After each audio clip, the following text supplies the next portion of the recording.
ભુજ શહેરના પોશ વિસ્તારમાં આવેલા અનમ બજારના એક કોમ્પ્લેક્સમાં ગત મધ્યરાતે ભીષણ આગ લાગી હતી અને લોકોને ચહલપહલથી સતત ધબકતું રહેતું અનમ બજારમાં સંભવિત શોર્ટ સર્કિટના કારણે આગ ફેલાતી રહી હતી. તે જ કોમ્પ્લેક્સમાં એક ઇલેક્ટ્રોનિક શોરૂમમાં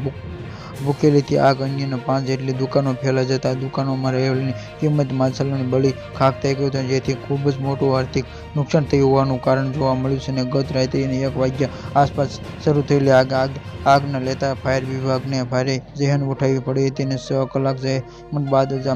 આજે સવારે આગ કાબુ મેળવી શકાયો હતો અને 5 દુકાનો તેમજ બાજુમાં એક મકાન સુધી આગ ફેલાયા અંગેની જાણ મેળવતી પ્રાથમિક માહિતી મુજબ ગત રાત્રે 1 વાગ્યા બાદ અનમ રિંગ રોડ ખાતે આવેલા જય ઇલેક્ટ્રિક નામના શોરૂમમાં સંભવિત શોર્ટ સર્કિટના કારણે આગ ભભૂકી ઉઠી હતી અને આગની જ્વાળામુખી જોતજોતામાં વિકરાળ શરૂ થતાની આસપાસની નીચે રહેલી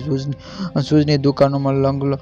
લગ્નસરાની વસ્ત્ર પરિધાનની ચાંદીની મણી ભદ્ર ફેશન અને અન્ય કપડાની દુકાનો ફેલાઈ રહી હતી અને દુકાનો તેમજ બાજુમાં મકાનો સુધી આગ ફેલાઈ હતી અને આગને વિકરાળ સ્વરૂપ ધારણ કર્યું હતું અને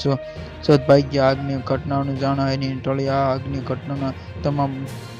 દુકાનમાં રહેલી મોટાભાગની સામગ્રી બળી ખાખ થઈ ગઈ હતી અને સ્થાનિક જણાવ્યું કે આગને કાબુ લેવા માટે ફાયર વિભાગને 6 કલાક જેટલો સમય લાગ્યો હતો અને જોકે આગ કાબુ આવ્યા પહેલા આખું કોમ્પ્લેક્સ બળી ખાખ થઈ ગયું હતું અને આ દુકાનના માલિકોને દ્વારા સાફ સફાઈ પ્રક્રિયા હાથ ધરવામાં અસર પહોંચી અને ઘટનાસ્થળ આસપાસ આગની આગ વધતી અટકાવી દેવામાં આવવા જાનહાનિ ટળી હતી અને ઘટનાના પગલે સમગ્ર ભુજ શહેરમાં ચકચાર મચી ગયો હતો. Subscribe my channel. આવા જ વિડીયો જોડાઈ